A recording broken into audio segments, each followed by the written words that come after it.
One of the major arguments for the existence of God is the Kalam Cosmological Argument. I actually reached out to all of my subscribers on YouTube and said, what topic do you want to be the debate topic for Friday's call-in debate live stream? And the first response was the Kalam Cosmological Argument. So here I am. I don't know what people want to talk about when it comes to the Kalam, but I am here to have your open up the lines, to have your questions, your comments, your objections, your thoughts on this argument. Now, if you are unfamiliar with this argument, I'm going to begin with a short introduction. I'm trying to still get everything set up here. Short introduction to what the argument is, but I want to jump into callers as quick as I possibly can so we can jump into the fun stuff and have some good arguments and conversations, and arguments in the positive sense, conversations related to the existence of God and whether this is a good argument or evidence for God's existence. My name is Pauly. This is the show Think Well, the show that is designed to train you to think well about the Christian faith and the culture so you can gauge the culture well. And so obviously today is having cultural conversations related to the reasons for belief in the existence of God. And this show is sponsored by Summit Ministries. Summit has come alongside to sponsor this debate show because what they want to do is train students to have these sort of conversations, to equip them in theology and apologetics, and give them the tools that they need to go out into the world to engage the culture for Christ. And so they came alongside and sponsored the show, and I'm grateful to be back at Summit this summer for my 5th year on faculty. So I go at the end of July or end of August, every August for session 7. There's 7 2-week or 12-day sessions for students 16 to 22 years old, and I am going to be blessed to go back for my 5th year this year, being able to teach and mentor and come alongside the students there at Summit Ministries. And they have offered a $500 discount. So early bird discount runs through the end of March. Only a couple weeks left till the end of March for the early bird discount of $250. And then the code ThinkWell26 gets you another $250 off. And so it's a great opportunity for you to join us out in Colorado this summer. So thanks, Dad, for the comments on the cap. My dad just sent me this cap. He was down in Austin, so thanks, Dad. Daniel Bender, excited for Summit this year. I'm coming back as staff for the second half. Great. I will be there second half, unless you have to leave early for college, Daniel. And a lot of second half staff have to leave after session 6 to go back to college. But if you'll be there session 7, so will I. So great to see you. It'll be good to see you there. All right, let me start with some preliminary comments. Actually, I'll share the link to join live again. If you want to join live, here's the link. The Kalam Cosmological Argument. This is an argument for the existence of God. Hey, Daniel, you'll be there through session 7. Great. So we will see you again there. This is an argument for the existence of God based on the beginning of the universe. And the cosmological argument can come in many different shapes, forms, and sizes. So there's the Leibnizian cosmological argument and contingency arguments and different types of cosmological arguments where they're looking at different aspects of the beginning of the universe and then drawing this conclusion that there's a cause of the universe for there's a cause. The Kalam is a certain type of formulation for it that, in short, just says this: everything that begins to exist has a cause. The universe began to exist, therefore the universe has a cause. Now, if you're not aware or very familiar with logical arguments, this is a deductive logical argument, a syllogism, that if the premises are true, then the conclusion follows logically and necessarily. This is set up as what's called a sound or a valid deductive argument. It is valid in the sense that the conclusion does follow logically and necessarily from the premises. And so if you can show the premises are true, or more likely true than not, there's the whole conversation. Can you prove it 100% true? Well, it doesn't have to be proven 100%. Very little do we know with 100% certainty. But if you can show the premises to be more likely true than not, then it becomes a sound deductive argument, meaning that it follows logically and it has true premises. Therefore, the conclusion is deductively true. And so that's how this argument functions as far as logic goes. And so it begins with premise 1, everything that begins to exist has a cause. And so this one, you'd have to defend this idea that things that begin to exist are caused. That things do not pop into existence uncaused. And I think it's important here is that one of the biggest objections to this argument when it comes to premise 1 is people say, well, if everything has a cause, then what caused God? And the response is everything that begins to exist. That begins is a really, really important word when it comes to this argument, that it's only things that begin to exist have causes. If something did not begin to exist, then it has existed eternally, and therefore it is uncaused. And some people push back very strongly against this claim that, oh, well, you just say God is the uncaused cause of the universe. He didn't begin to exist. Well, why not the universe?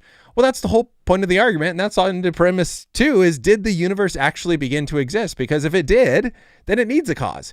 If it didn't, if our universe is the eternal thing that's always existed, okay, then this argument falls apart. But if our universe really did have a beginning, if our universe began to exist, then something external to our universe had to cause it to come into existence. And I think that most people, now there's people that will argue that, universe has been here eternally, or there's eternal different things. Most people kind of grant this idea that whatever caused our universe has to itself be uncaused. And there's a whole conversation we can go down if you want to have this conversation. Call into the show, bit.ly/Ryan Pauly, or the link I posted on Facebook and YouTube. You can click on that link. It all takes you to the same place. But the idea is whatever caused the universe itself cannot be caused, because you can't have an infinite regress of prior causes. And so eventually you come to the uncaused cause of everything. In philosophy, there's different terminology that this is referred to being contingent things that rely on something else for its existence, versus necessary things that exist out of the necessity of their own nature, exist necessarily. And a lot of people will grant this idea that whatever is the cause of all contingent things itself cannot be contingent, because then it would require a cause.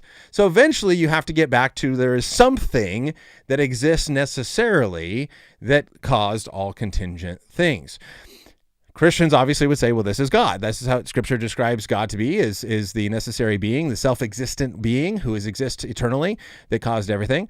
Atheists will posit different ideas, like a quantum vacuum, or maybe there's eternal inflation, or there's different ideas. Something has been going on eternally that itself did not have a cause, because it's always been there. And so that's the big thing, I think, for premise one that I'll just say here in the introduction, is that begins to exist is important, as we're not saying everything has a cause. Whoever's saying, let me join on TikTok, you have to join with the link. It's right here in the middle of the screen. Callers must use bit.ly/Ryan Pauly. So go to a web browser, type in bit.ly/Ryan Pauly, and you'll show up in my studio. If you're there, then you'll show up in my green room. So if you went to the link, and I see you requesting to join on TikTok. I sent a request. Yes. So I'm clicking here, and I see your request to join on TikTok. You cannot request to join on TikTok, or else your audio will only go through TikTok, and then people who are watching elsewhere, unfortunately, will not be able to hear the conversation. So please, if you can, use the link, because this is being streamed to TikTok and Facebook and Instagram and YouTube, and is being recorded for podcast and radio. So this is going a lot of places. So I just want all the callers to come into my studio, so that the audio will go everywhere. And so everyone, no matter where they're watching this from, is able to enjoy it. So I do some TikTok only live streams. Unfortunately, these debate shows are streamed multiple places, because I just want to get it out there. I don't want to tell everyone, you have to only watch on this one platform. It's like, no, I want the info to get out to wherever people want to get it from. And, it's like streaming service, like only available on Netflix, only available on Paramount Plus. It's like, can we not just have one that just sends everywhere, no matter what streaming service I have? I get it. That's what I'm kind of going for. So if you use the link, it's the same as TikTok join. You can just join, your audio comes through, not your video. And then everyone is able to hear you and join the call. So please join there if you want to have a chat. Number two, then, the second premise is that the universe began to exist. And for this, there is both scientific and philosophical reasons for supporting the fact that our universe began to exist. And so here you have an idea of not only, there's two philosophical arguments. Number one is that, where do I have it here? Okay. Number one is that there's an impossibility of an actual infinite. So you cannot have an infinite regress of temporal events because actual infinites cannot exist. Number two is an impossibility of a formation of an actual infinite by successive addition. So you can't just add up one event after another. If that's how we track time, is event after event after event, and you can't just keep adding up events and get to an actual infinite. That will always be a potential infinite. And so if our universe has been here forever, then you have an actual infinite. You can't get an actual infinite by successive addition of events, and therefore our universe had to have a finite past. Then there's also the scientific evidence of general relativity, of Big Bang cosmology, pointing back to as our universe goes back in time, you get to this infinitely dense point of singularity, at which point that is when our time-space universe had a beginning. And so these would be a few different reasons for believing scientifically and philosophically that our universe is not past eternal, but had a beginning at some point in the finite, distant past. So if that's true, then the premise of the premises lead logically and deductively to the conclusion that our universe had a cause. From there, you have to begin to think through what this cause could be. And there's a lot of different characteristics or attributes that can be attributed to the cause based on what we know, based on the science and philosophy of what has gone into the arguments. And we can talk about that as well in the show. But what I think, the last thing I'll just say here really quick, and if no one asks a question or calls in, then I'll keep kind of going. I'd rather talk to people than just talk myself. But some people say, well, this argument doesn't get you to the Christian God. And the answer is, yeah, it doesn't. But most cases are not built on one single argument or one line of reasoning or one piece of evidence. If you're at a crime scene or a criminal trial and you're like, hey, here's a person's fingerprint. I have evidence of his guilt and it's a fingerprint. He was at the crime scene. And they go, well, hold on a second. That fingerprint doesn't prove he's guilty. Of course not. I don't know anyone who would say that one fingerprint proves he's guilty, but just because that one thing cannot lead to conviction does not mean that one thing is not good evidence, or at least a piece of evidence into a larger case with other lines of evidence that point to the existence of God. And so I think when you look at the arguments for God's existence, being the moral argument and cosmological argument, teleological argument, ontological argument, arguments from consciousness, arguments from reason, transcendental arguments, there's many different lines of reasoning that all can point back to this idea that that God does exist. So first caller here in the show, let me bring you in here, green room, and it says your name is Muslim, and so welcome to the show. What's on your mind? Yo, what's up, man? Can you hear me? I can hear you, yes. Okay, so you're on the, I was listening to what you're saying, and it sounds like you're on the affirmative. That is correct. Take the Kalam. Oh, all right. Well, we agree, brother. Hey, this argument came from Imam al-Ghazali. I think this is where us Muslims and Christians will team up together and defeat these atheists. That is true. This does have Islamic origin with the Kalam Cosmological Argument. William Lane Craig has kind of popularized it among Protestant Christians, but you're absolutely right on that. He's done amazing work. Yeah. No, I think honestly, he's even strengthened the argument. So this is where we could work together, brother. Absolutely. Yeah, definitely when it comes to theistic religion saying, hey, there's a God out there. That's where we can agree. Absolutely. Yeah, sounds good, man. Awesome. Well, have a great rest of your day. Thanks for calling in. You too. Alrighty. Let me jump over here to the comment section. If anyone else, again, wants to call in, thanks for the call. Appreciate it. Yeah, sometimes I think the debate, it says I'm debating the cosmological argument. I guess I didn't say that I'm in the affirmative on YouTube. It should say that, but nowhere else. Sorry about that, everybody. All right. Nitty says, everything we say began to exist are semantic bridges, or of snapshots of things that have always existed. All right. So what do you mean by this? Let me see if I can add this to the broadcast. There we go. What do you mean that everything we say began to exist are semantic bridges of snapshots of things that have always existed? Now, I think I might know what you mean. I'd be curious if you think it's something different than what I'm about to say. Feel free to correct me. But I think what is happening here is, look, sometimes the argument goes, correct me if I'm wrong, that, cars began to exist at some point, but they didn't really begin to exist because the materials that made the cars were dug out of the ground. And that material has always existed as some sort of material. And then we harvest that material, we turn it into something else material, and then a car comes into existence, at which point, or at some point, those things have always been there. And so I think it's a snapshot. It's in a new form. And now we have a car, whereas before we didn't have a car.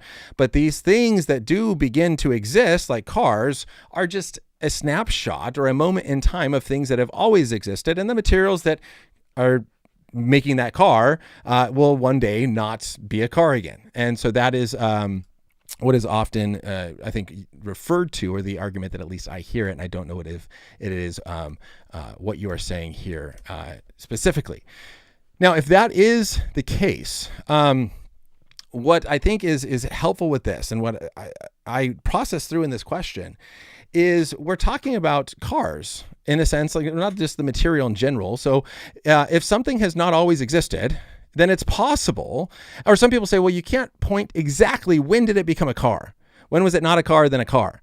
And the question is, did cars exist in the year 5? No. Did cars exist in 2026? Yes. So if I can't tell exactly at what point on the assembly line it became a car, that is not what we have to do. I don't have to be able to point to whether there was or was not an exact instant in which it began to exist. But if there was a point in time in which it didn't, and then there's a time in which it did, we can say that thing began to exist. And so that's one aspect of kind of this snapshot kind of argument. The other aspect is that not everything, most cosmologists would agree that not everything has existed forever. When it comes to the universe beginning to exist, people would argue that it actually has not been here forever. In fact, P.C.W. Davies says that an initial cosmological singularity therefore forms a past temporal extremity to the universe.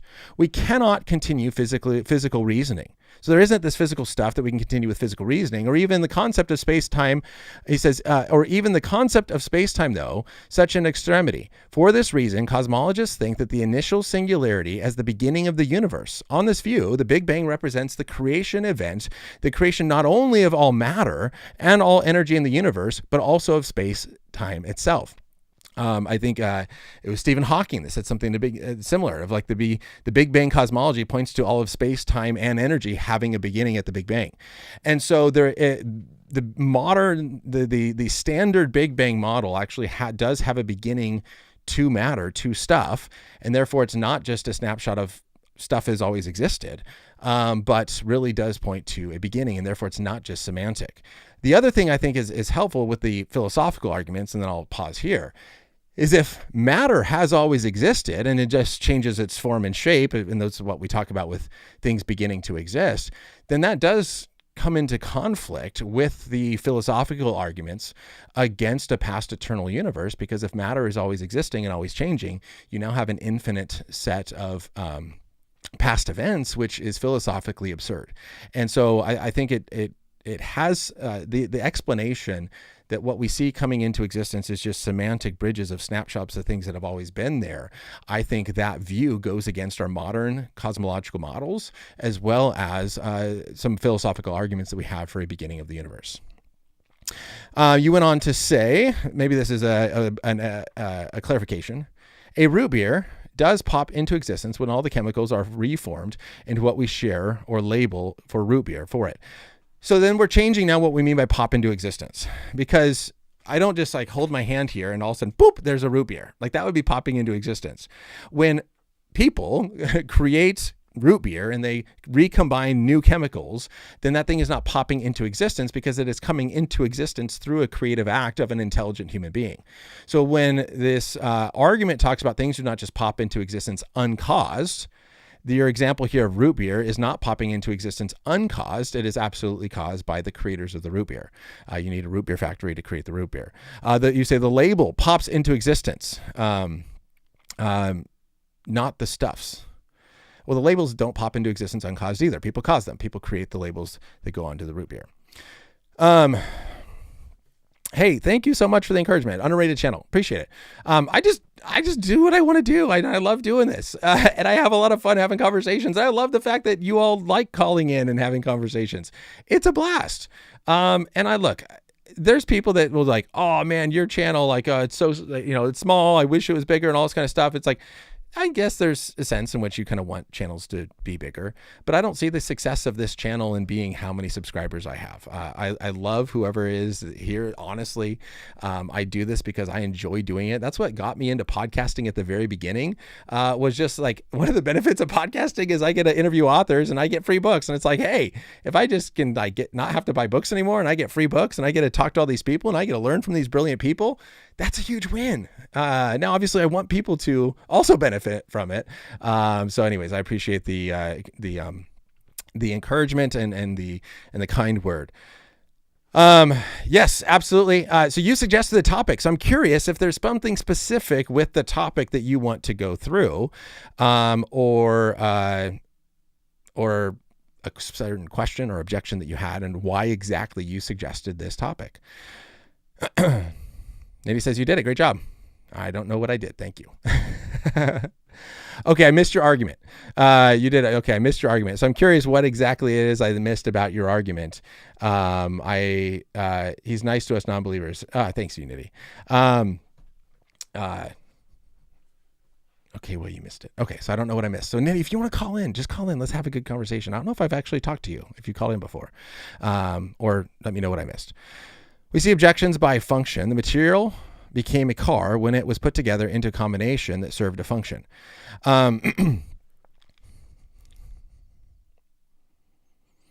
Right. So I'm not sure. So it became a car. So the material stuff, and I addressed that, right? So yes, some material stuff has existed longer than that car existed. There's a point in time in which cars began to exist. They didn't exist before, and they do now. The material stuff they're made out of, it has existed longer or came from other stuff. But then when we talk about the beginning of the universe, we're talking about something fundamentally different. So I think it is not, we're not talking about a past eternal matter. That would, I think, contradict modern Big Bang models, as well as the philosophical arguments. I'd be happy to kind of chat through that as well. All right, here's Nitty. Let me bring you in here. Nitty, have you called in the show before? I don't know if I chatted with you before. I know you joined in the live chat a lot. No, I don't think so. Okay, well, thanks for joining for the first time. What's on your mind? So I think you almost got my argument right. Oh, okay. Sorry, I missed it. No, it's okay. So are you familiar with like a nominalist approach to things? Yeah. Okay. So that's basically like where that critique comes from, right? Right.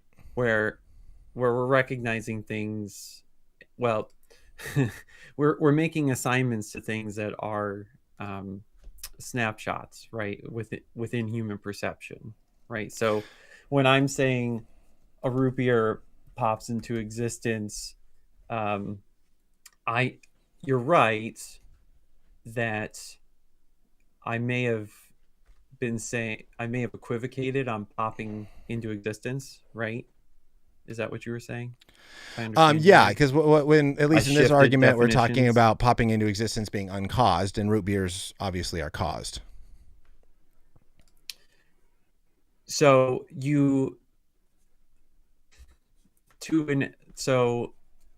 I'm saying that the labeling is just as much caused by what is also physical. So like the human stuff, the stuff that makes a person, would have also always been existing, is a reforming of what has always existed. So even though the label is applied, it's all part of a physical reality that we observe in different ways, but none of which are non-physical, if that makes sense.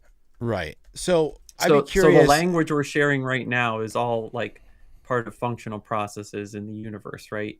You're Right. responding to the wavelengths that come out of my mouth through the microphone and to the other side of the screen, right? Right. So, I mean, there's a couple questions though that I would have. Is number one, Sure. why you take a nominalist perspective over a realist perspective? But then number two, are you also then saying that the physical universe in which is past eternal, that you would disagree with kind of at least the modern Big Bang cosmology or any sort of philosophical arguments for a finite universe, and you would say, no, the universe is past eternal. It does actually exist. It's past eternal. And now I take a nominalist approach versus a realist approach to making sense of things.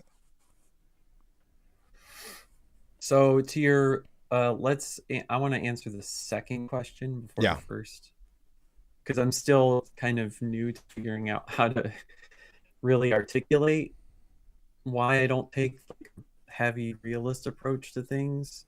Okay. So like, I think there is and I'm not saying you're doing this on purpose or anything. I think there's a misunderstanding to my understanding of cosmology and cosmogony and the models and things like that, saying that the Big Bang is the beginning of the universe is actually a misuse of what like other cosmologists would use to describe the Big Bang. So like the Big Bang would be described as the beginning of our current instantiation of space-time, wherein like a model further explains like what would have caused that expansion of our space-time, which may or may not have a beginning in itself, right? So there's like big crunch, Big Bang, big crunch models, maybe like fluctuation models, but the fluctuation model would be the instantiation of our space-time, not that the Big Bang is exclusively the beginning of all things. Does that make sense? Yeah. So absolutely, there's definitely different models that people have posited to Sure. I think get around the problem of a finite beginning of our universe. And so there's definitely models out there, and there's reasons for and against each of those models. I would agree with you that if our universe had a beginning, though, something else had to cause it. And that's the whole point of the cosmological argument, to say if our universe did have a beginning, if this space-time universe had a beginning, then something had to cause it. And now it is defining universe as a space-time universe where matter, space and time came into existence. And there's scientific reasons for that, but then there's also the philosophical reasons for that. And so I think that to me is, I'm not a cosmologist. I've read the literature Sure. from cosmologists. I'm not a cosmologist.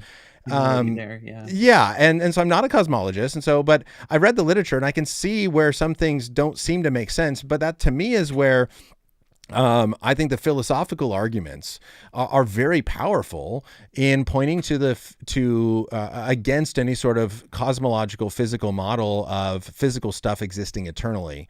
I think is philosophically absurd, and so I think that's where philosophy actually puts some boundaries on what sort of physical models we can have. And that's where then I would hold to the standard kind of Big Bang cosmological model, where there's the infinitely dense singularity, and that is the beginning of a space-time universe, to which before that there was no space-time or matter. Well, that we can observe, right? Like, I don't think any cosmologist will seriously say, "Oh, we figured out what's before Planck time." Well, for sure, right? That's the earliest that we can. So that's, I think, the whole point. Is this the earliest that we can observe? And so then the question is, what can we deduce logically based on the evidence? And I think based on our philosophical arguments that, let's say, and I know Christians that'll say, maybe there is some sort of multiverse, and maybe there is a different physical universe that came before our universe, and it's something else physical that started That's it. right. But at some point, there has to be a finite past of physical universes, or else it does go against the logical absurdity of an infinite regress of past events and the absurdity of an actual infinite of past events. And so there's two philosophical arguments, I think, that actually create that framework or structure that limits the possibility of what could have happened in our physical universe. And maybe you grant some sort of multiverse that we came from somewhere else, but that multiverse had to have a beginning. And so we're, at some point you're getting back to what is the beginning, what is the cause of all physical stuff. And I think that's where this argument gets to.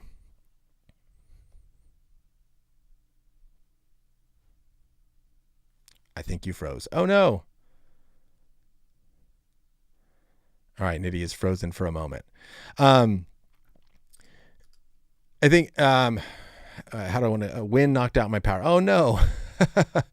All right, so let me jump over here, Nitty, really quickly. I have another guest in the green room, so let me hang up. So sorry. If you come back in, I will bring you back into the show. But let me jump over here really quickly to Avon. Let me bring you out here really quick, Avon. Avon says you're muted. There you are. Welcome to the show, Avon. What's on your mind?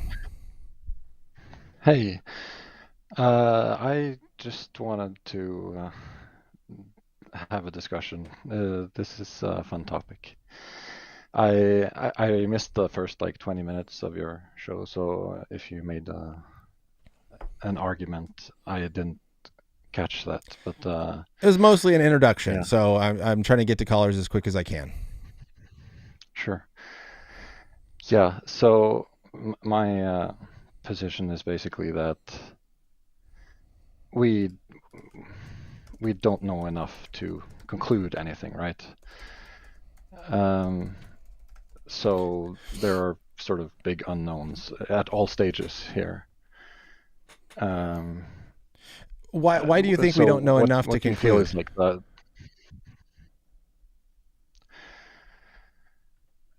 Because there are possible models that sort of get around the cosmological argument. So there are models where the physical universe is eternal and okay, things like that. So would you agree that just because something is a possible model does not mean it has equal explanatory power? Explanatory power is subjective. Well, not necessarily. I mean, so the question is, how does it explain the evidence that we have before us? So just because, I mean, if you're going to convict someone of being guilty of a crime and all the evidence points to them, and you say, well, it's possible they didn't do it. Well, that's true. It's possible they didn't do it. Yeah. And you say, well, it's possible Bob did it. Well, I guess it is possible that Bob did it. Now, do you have good reason to, can you explain everything with Bob? Is there evidence that points to Bob? And that's the question we're asking. And so it's not just what could possibly have happened, but what explanation actually best is supported by evidence and fits what we experience about reality. I see. Yeah, I agree. Okay. So, say a model like a Big Bang, Big Crunch, eternal universe. How do you feel that doesn't? What things do you feel that doesn't explain? So I think the some sort of like a cyclical model, I think, has problems scientifically when it comes to laws of thermodynamics. But as I was just mentioning to Nitty, I think one of the difficulties of these different eternal universe models is the fact that it contradicts, I think, very strong philosophical arguments. And I think that when we understand logic and logical possibilities and metaphysical possibilities actually restrict what is even possible to have happened. And so I think that if we can show that it is metaphysically absurd to have a past, an infinite regress of past events, or it's metaphysically absurd to have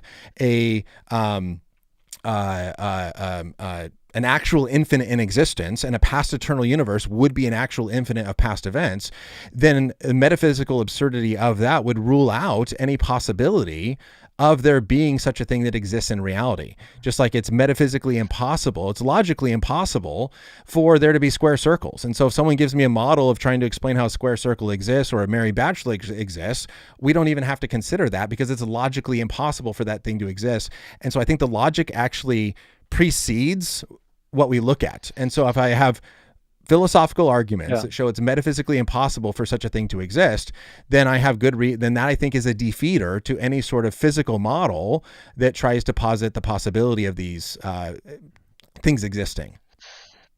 Sure. So the other examples you gave are logical possibility, but you're talking about metaphysical possibility, and those are very different, right? Absolutely, yeah. So there's logical impossibility and metaphysically impossible. That's right. So how do you define metaphysical possibility? I mean, when we talk about metaphysics, we talk about the nature of reality and what can actually exist, right? And so, while a unicorn, for example, is metaphysically possible, you can have a horse with a horn, it doesn't actually exist.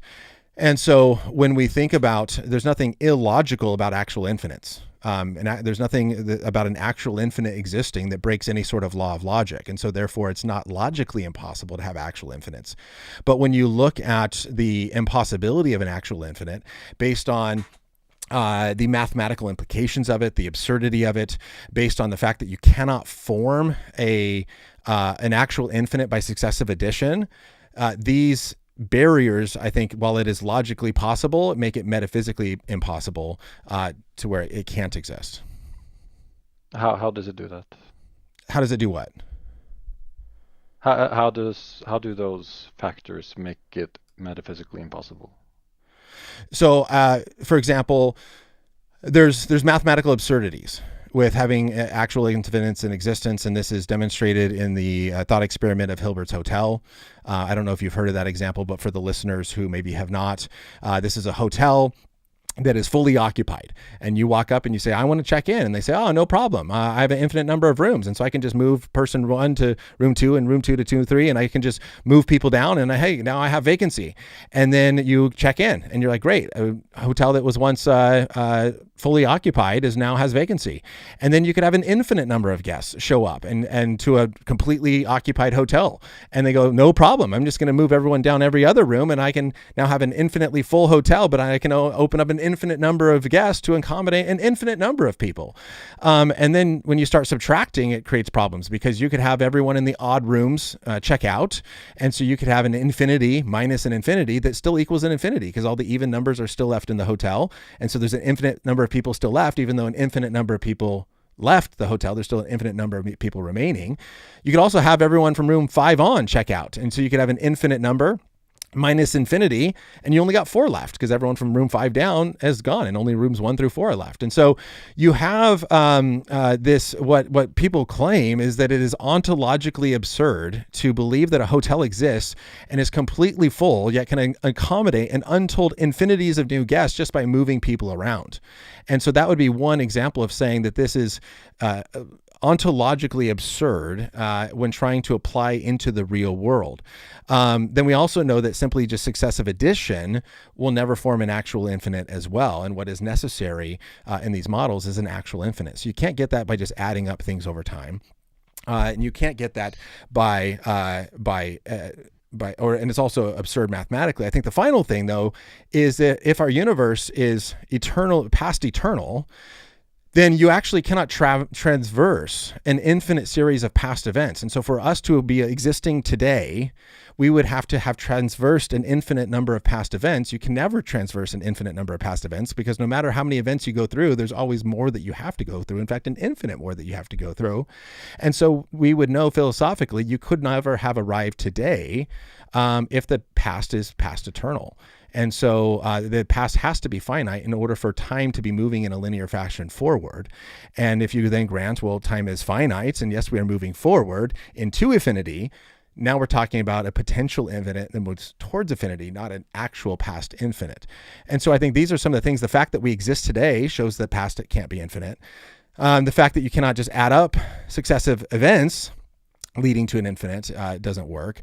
And I think Hilbert's Hotel shows the absurdity of this as well. And so I think for those reasons, you have philosophers arguing that it is a metaphysical impossibility for actual infinites to exist in the real world.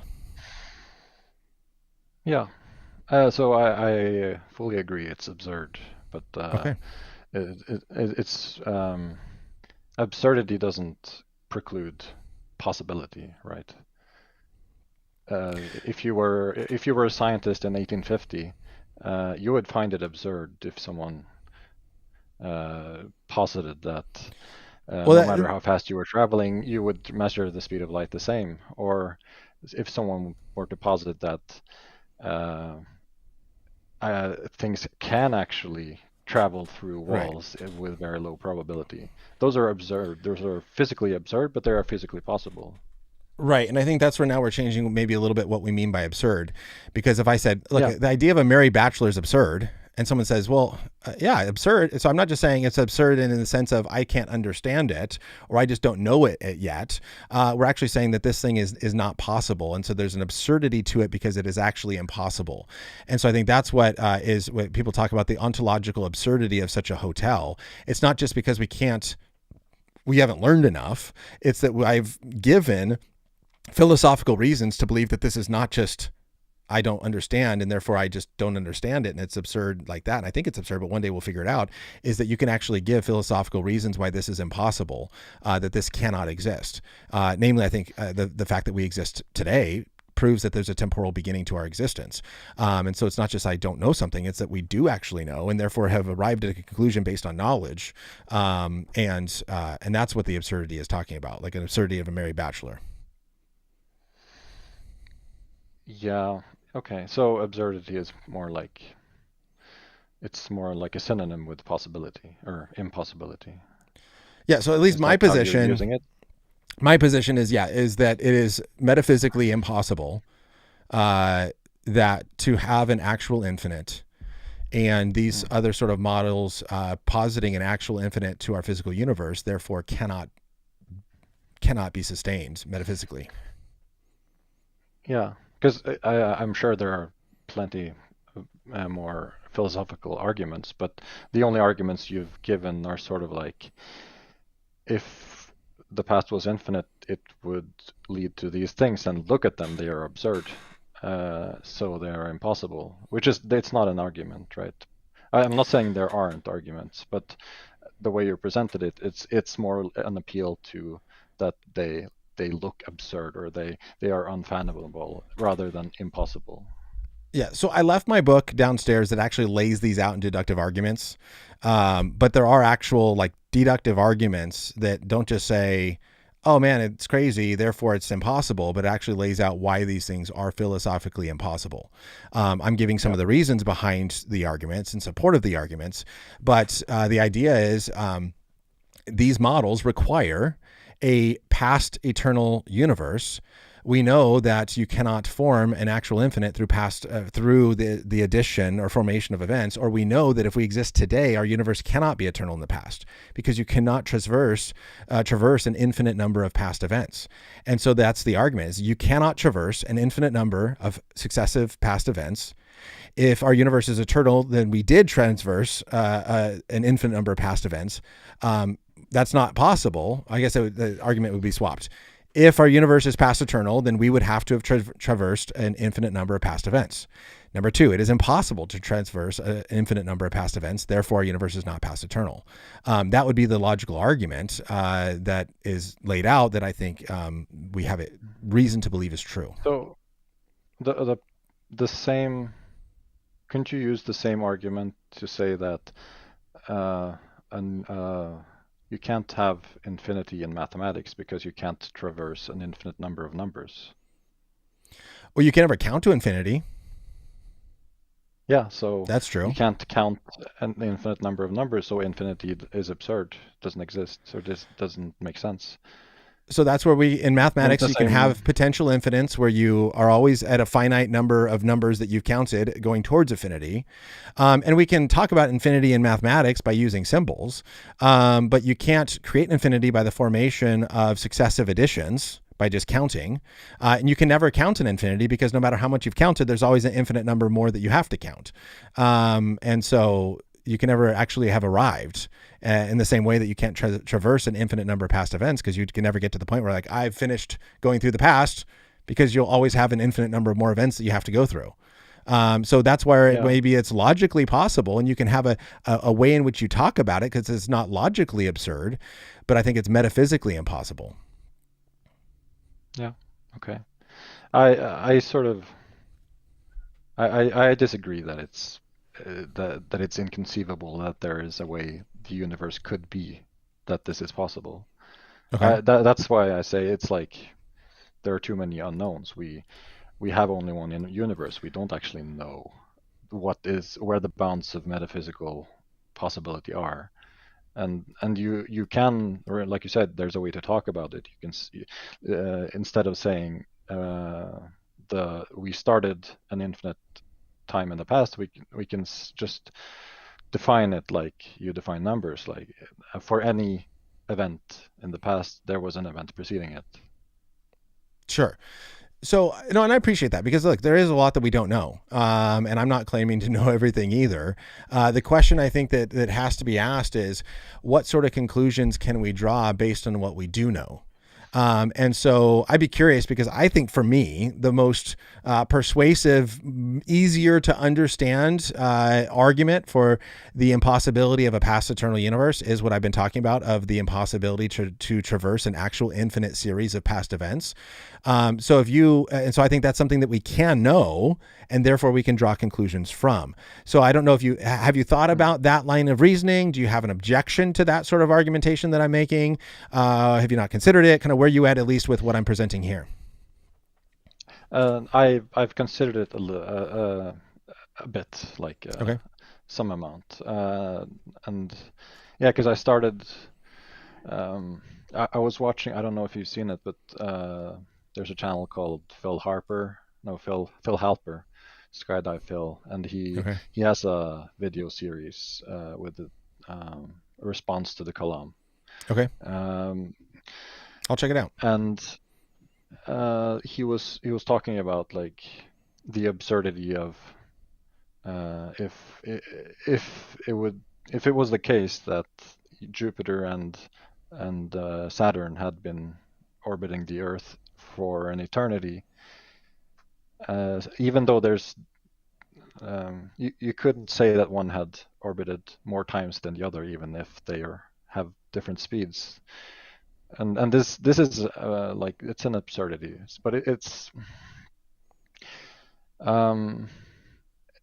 that's, I feel like it's just part of what infinity is, and right. So then why? I'm just trying to understand it. If I'm hearing right, it's like so I didn't hear necessarily a response to exactly the traversing an infinite series of past events that I brought up, but you listed another absurdity of trying to apply an actual infinite into the real world. And rather than concluding, man, here's another example of an absurdity, therefore maybe it's more likely this is not true, I'm going to believe that our universe is past finite. What then is it that continues to cause you to believe that that maybe it is past infinite in the face of more absurdities? I think it's like, it's a humility where I'm not gonna say that I know where the bounds of possibility are for the fabric of reality. It's too big for me to know that sort of thing. Yeah. Okay, that's fair enough. Yeah. Yeah, no, and I appreciate that. Yeah, I guess my question back to you really quickly, and then there's another caller I get to here in a second, is at what point, I guess, because with everything, there's stuff we don't know. There's stuff that we're learning. We can say right now plants use photosynthesis, and maybe in 10 years we develop this whole new system. We're like, wow, we actually learned way more. And what we previously knew was, very minor. Just like if we look 100 years in the past with science and we go, wow, what we thought we knew back then is not really true. And so does that mean that we can't claim to really know anything? Do we have to have some sort of epistemological agnosticism on everything? Or can we have an epistemological humility where we say, look, based on the best available evidence and the best lanes of reasoning, here's what I think is true. And because I believe it's true, and I have justification to support it's true. I mean, that's what knowledge is defined as, is a justified true belief. And so if I have a belief that I can give justification and support that that's true, then I can claim to know something, while at the same time saying I could be wrong, and I'm happy to be shown where I'm wrong, or we can learn something else that can shift that knowledge. But I don't have to have 100% certainty in order to have knowledge. And so I'd be curious here before I let you go is kind of, where do you draw that line? Do you have that sort of like agnosticism on literally everything, because nothing can be known almost fully, and with everything there's stuff that we don't know that we can learn? Or do you think there are some things based on a certain amount of evidence that we can claim knowledge while still being humble, saying maybe we learn something that changes my mind in the future? So I'm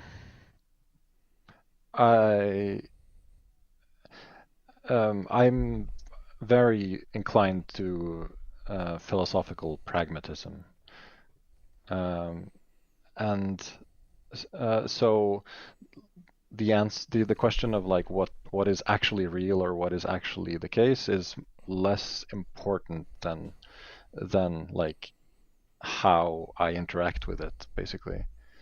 So for the case of like the beginning of the universe, or you know,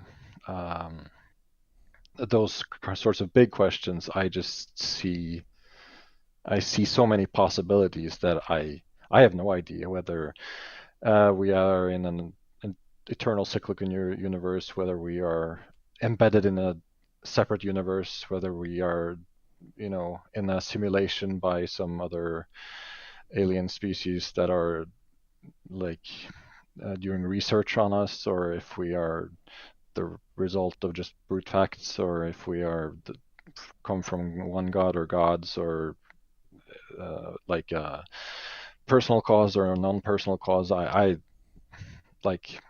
see all of these as like different amounts of possible, basically. Okay.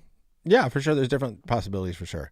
Well, hey, I appreciate the call. Love to chat with you in the future on more shows as they come up. But I'm going to run to my last caller. I got about 9 minutes left in the show, so I'm going to get over to him before I run out of time. But thanks for calling in. Appreciate it. Sure.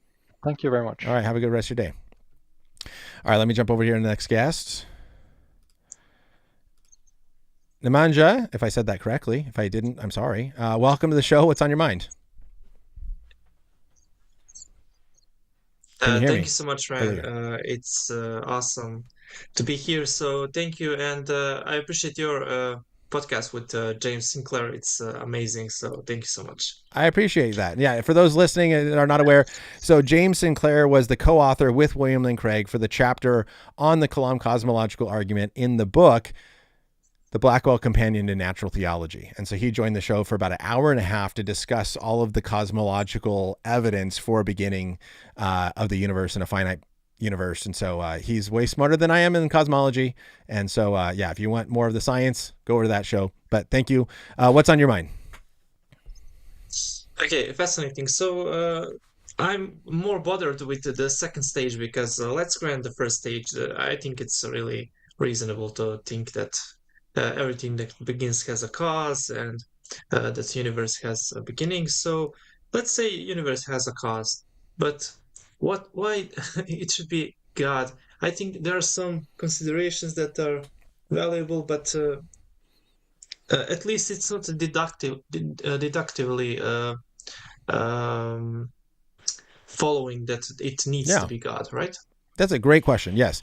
And I was actually wanting to end the show with that. And so it's perfect that you're the final caller and I don't have to end you a couple minutes early to walk through this.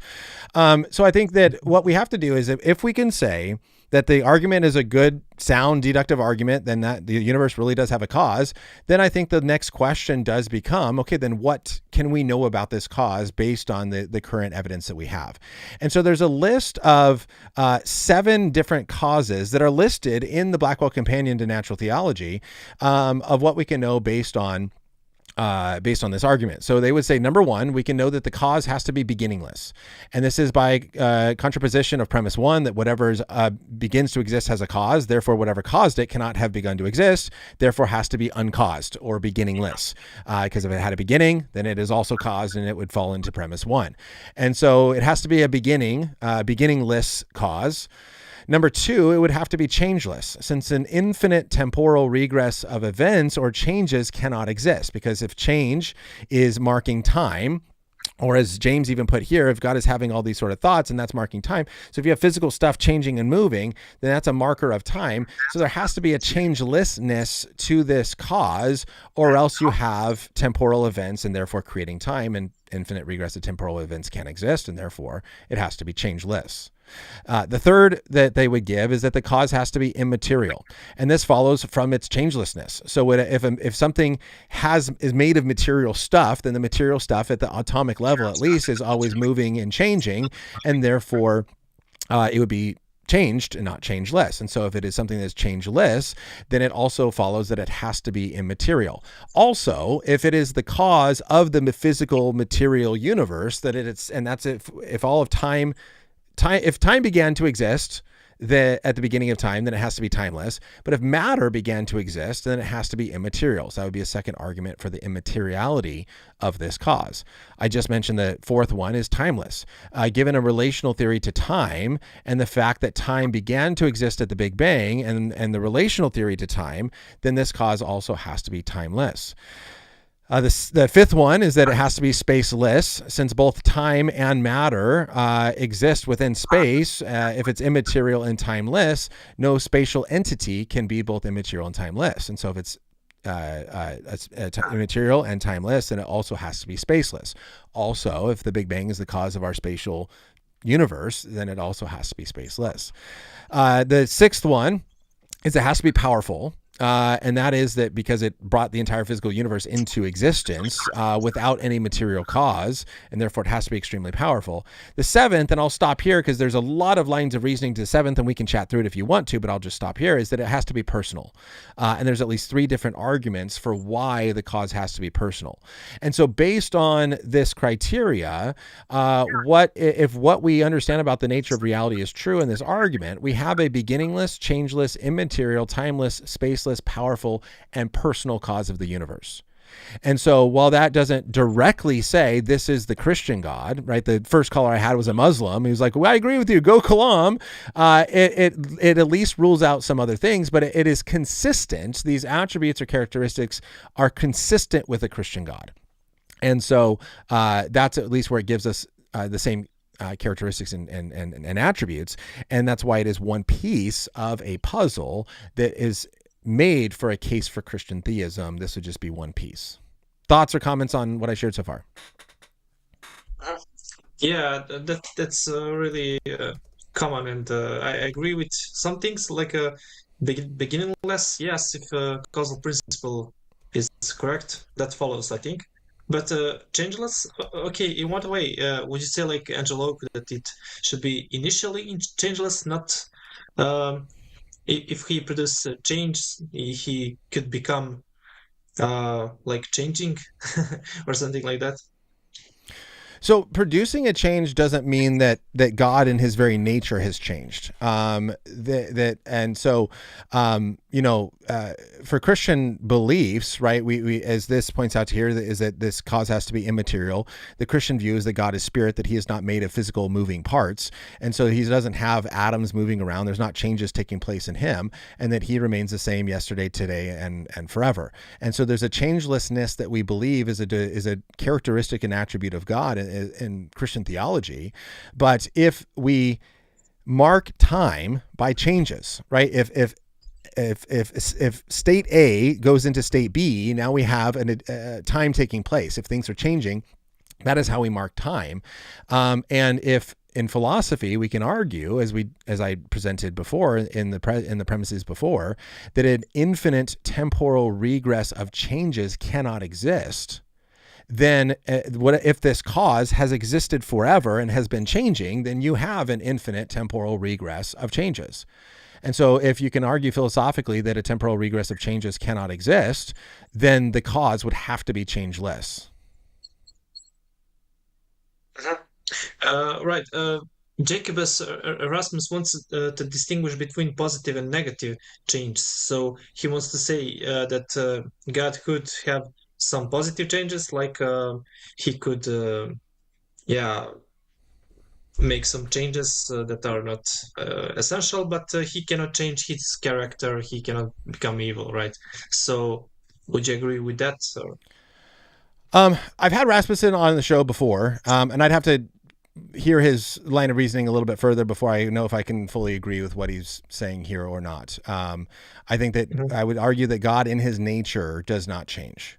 And for the point of this argument and this show, the philosophical argument against the impossibility of a temporal regress of changes, therefore the cause would have to be changeless. However you want to parse that out later on is different, but at least this cause would have to be changeless, and that's consistent with at least some aspect of God's nature being changeless in his very nature. So I do have to end the show at 4:00, so I got like 1 minute. I'm sorry I had to give you the short shrift of only 9 minutes left, but I do have to run. I started later today. Do you have kind of a final thought? And I'd be happy to bring you back on the show later to continue this conversation. Yeah. Please, can you comment just timeless? Because do you want to say that he must be like do you mean on metric time or metaphysical time, or do you exclude views like neoclassical theism, like Swinburne, Mullins, and others? Yeah, so I'm not an expert in all the different theories of time. I'm not a philosopher in that sense. And so I would just say that we understand God did not experience time in a timeline scale. So I would say that God is outside of time prior to creation. I do think he's inside of time now as he's experiencing time from his, he created and then he, sent Jesus later into the world. But we also, he's at least prior to creation in that sense. And so he's outside of the current understanding and relational view of time. But as well as for this model is if time had a beginning at the Big Bang, then he has to also be timeless because time had not yet began to exist. And so he's at least timeless outside of our physical, cosmological understanding of time and the timeline that we have moving from the point of creation forward. Okay, thank you so much. Yeah. You're welcome. Thanks for calling in. Again, sorry it was a short, but love to chat with you at some point in the future. Thank you. Thanks so All right. Oh, sorry, I just cut you off. All right. Well, I do have to run. I started an hour late. I really, really have to go, so I can't stay late. But next Tuesday, again, I'll be live. Unfortunately, this is my only debate stream because I have a crazy speaking schedule. I'm going to go do my show on Tuesday, and then I leave. I'm speaking next weekend in Palm Springs at the Desert Apologetics Conference. Then on Sunday, I'm at Vineyard of Hope Church. And then I fly out to the University of Kentucky. I'm at Kentucky the Wednesday, March 25th. If you're in that area, I'll see you out there. And so the whole rest of the March, I'm pretty much traveling and speaking. And so shows are going to be limited, but I'll be back with the debate series in April. So if you've enjoyed this, if you like it, subscribe, share it. We can continue conversations if you want, as well as join the show. My next part of this series is how not to read the Bible. We're going to begin looking at some Old Testament absurdities on Tuesday. So with that, I got to run. Have a great rest of your day. Continue to think deeply about these things because they are worth thinking about. Bye, everyone.